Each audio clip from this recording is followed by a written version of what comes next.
Hi. So in this video, we'll be understanding how to read a profit and loss statement.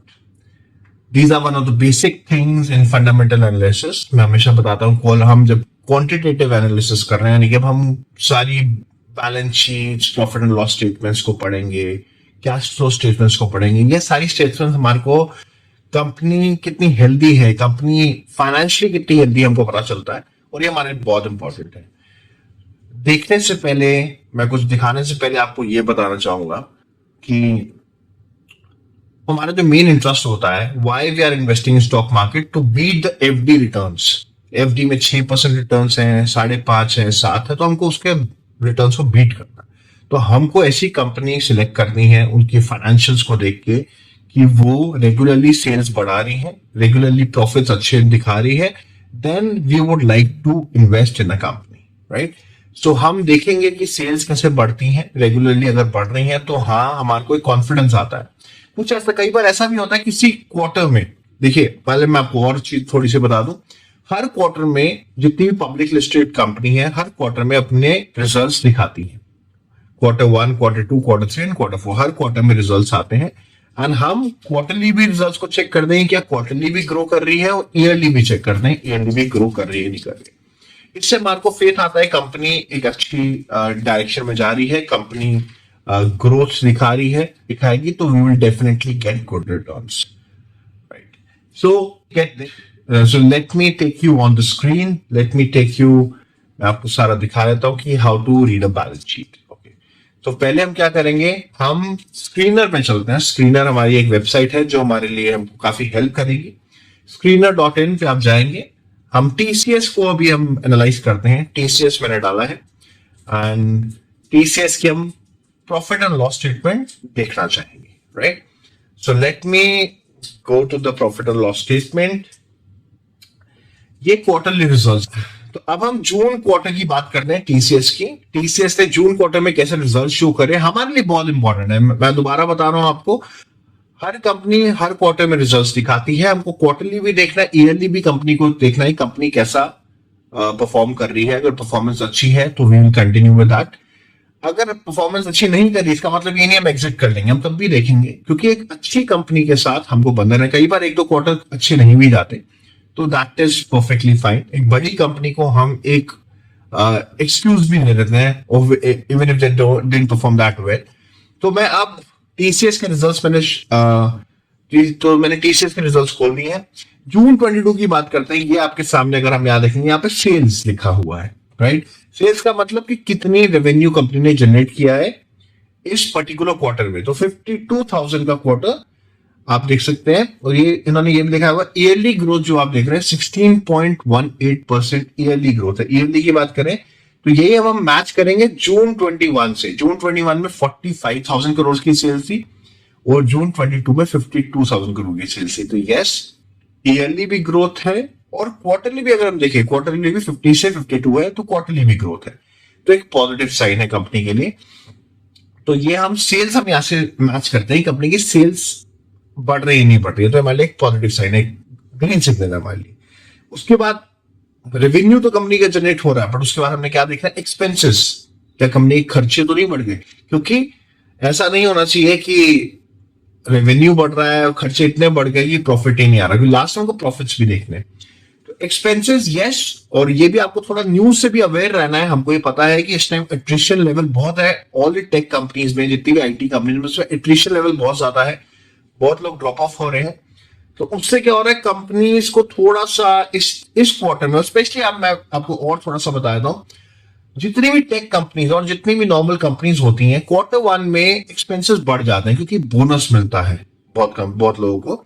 तो Q1 में जब bonus जाता है वो भी कंपनी अपने एक्सपेंसेस अपने रेवेन्यू से ही देगी। तो यस, वहां पे एक्सपेंसेस थोड़े बढ़ जाते हैं, तो ये आपको हमेशा ध्यान रखना चाहिए। Q1 में हमेशा थोड़े एक्सपेंसेस बढ़ जाते हैं।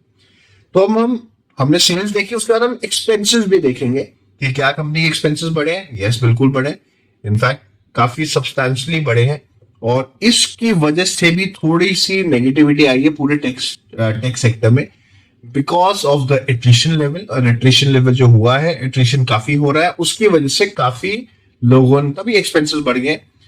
तो ये आप देख सकते हैं। उसके बाद आप देखेंगे OPM. OPM means operating profit margin. Margin कितनी है, राइट, हमको मार्जिन भी पता होने चाहिए। तो आप देख सकते हैं यूजुअली कंपनी के मार्जिन पिछले साल तक 29-28% जाते थे, अब 25% आ गए। कैसे आ गए? ऑब्वियसली अगर सैलरीज इंक्रीज होंगी और रेवेन्यू उस स्पीड से इंक्रीज नहीं होगा, रेवेन्यू उस स्पीड से ग्रोथ नहीं होगी और सैलरीज इंक्रीज होंगे, एक्सपेंसेस बढ़ेंगे, तो यस आपकी मार्जिन कम आएंगे।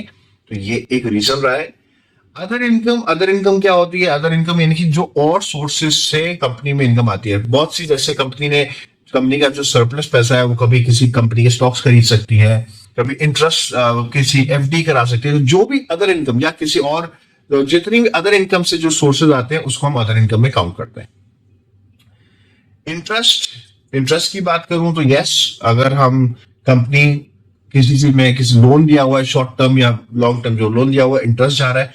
डेप्रिसिएशन यानी कि देखिए कोई भी आप मशीन्स लेते हैं, स्पेशली अगर टेक कंपनी की बात करूं तो बहुत से कंप्यूटर्स आते हैं, तो एक डेप्रिसिएशन होती है, तो उसको भी काउंट करा जाता है कि यस, क्योंकि एक टाइम पे आके ऑब्सोलीट हो जाएंगे, चेंज होना पड़ेगा, तो हर चीज की डेप्रिसिएशन वैल्यू भी आपको चेक करनी पड़ती है कि कितनी डेप्रिसिएशन हो रही है एक पर्टिकुलर आइटम्स की। यस, उसके बाद अगर हम, ये अब हमारा प्रॉफिट बिफोर टैक्स आ चुका है, दैट इज 12,776। इसके बाद हम टैक्स लगाएंगे, टैक्स 25% है। तो नेट प्रॉफिट, जो नेट प्रॉफिट इस क्वार्टर में कंपनी का आया, दैट इज 9,519 करोड़ रुपीस। अगर हम क्वार्टरली चेक करें तो यस, थोड़ा सा गिरा हुआ है, 9,900 था। और ईयरली देखें तो ईयरली लास्ट ईयर 9,000 करोड़ था एंड इस क्वार्टर में 9,500 करोड़ है। तो आप कहेंगे सर ये तो प्रॉफिट गिर रहा है तो कंपनी खराब हो गई। देखिए टीसीएस है, अगर आप प्रॉफिट को देखें, आप क्वार्टरली देख रहे हैं, मतलब प्रॉफिट देखिए 10,000 crore, 9,000 crore, right, it's huge. इतनी बड़ी कंपनी को उस कंपाउंडेड रेट से ग्रो करना भी इतना आसान नहीं होता। Company is very solid. मैं आपको तभी टीसीएस के बारे में बता रहा था, कंपनी बहुत अच्छी है। इस टाइम पे कुछ एट्रिशन लेवल की कुछ एट्रिशन हो रही है आईटी सेक्टर में, तो yes that's an issue, but yes these are big companies, they know how to handle it। ये कोई, और ये सिर्फ इनके लिए नहीं है, राइट। तो ये जो प्रॉब्लम है एट्रिशन की प्रॉब्लम, सिर्फ टीसीएस के लिए नहीं है, पूरे आईटी सेक्टर के लिए। अगर प्रॉब्लम सिर्फ टीसीएस के लिए होती तो मैं बोलता कि yes there is a problem with TCS, but ये पूरे सेक्टर के लिए, राइट। तो ऐसा नहीं है कि हम सारे टेक स्टॉक्स को अपने पोर्टफोलियो से हटा देंगे। तो जो प्रॉब्लम आती है ये एक्सटर्नल प्रॉब्लम है। इंटरनल प्रॉब्लम क्या होती है? जो कंपनी के अंदर प्रॉब्लम होती है। एक्सटर्नल प्रॉब्लम है जो पूरे सेक्टर के लिए प्रॉब्लम है। जब एक्सटर्नल प्रॉब्लम है, सेक्टर के लिए प्रॉब्लम है, तो उसमें आपको डरना नहीं चाहिए। That is perfectly fine and this they will sort it out, it will happen. And ये सारी चीजें चलती रहती हैं, बड़ी बड़ी कंपनीज है, they know how to handle it. So इसमें आपको घबराना नहीं चाहिए, कंपनी बहुत अच्छी है। अब मैंने अभी बता दिया। और देख सकते हैं कंसोलिडेटेड है और एक स्टैंड अलोन है।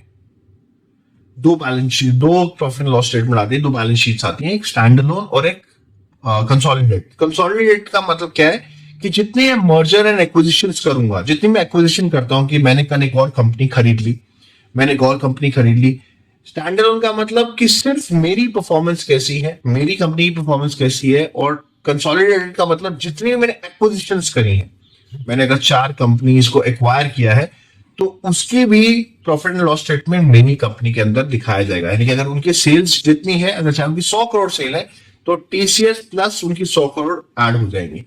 तो हमको लास्ट में हमको देखनी कौन सी होती है? क्या हमको स्टैंड अलोन देखनी चाहिए कि हमको कंसोलिडेटेड देखनी चाहिए? हमको कंसोलिडेटेड देखनी होती है, क्योंकि हम देखना चाहते हैं कि as a company, as a group हम कितना ग्रो कर रहे हैं, राइट। क्योंकि अगर हमने एक्वायर करी है कंपनी, तो यस हमने क्यों एक्वायर करी है? बिकॉज हमको लगता है कि वो मेरे सेक्टर में बिलोंग करती है, हमारे डोमेन से मैच करती है, तभी मैं उसको एक्वायर कर रहा हूं। और मुझे पता है कि आने वाले टाइम में मेरे सेल्स को ग्रो करेगी। That's why acquire. मैं दूसरे सेक्टर की कंपनी को जाके एक्वायर नहीं करूंगा।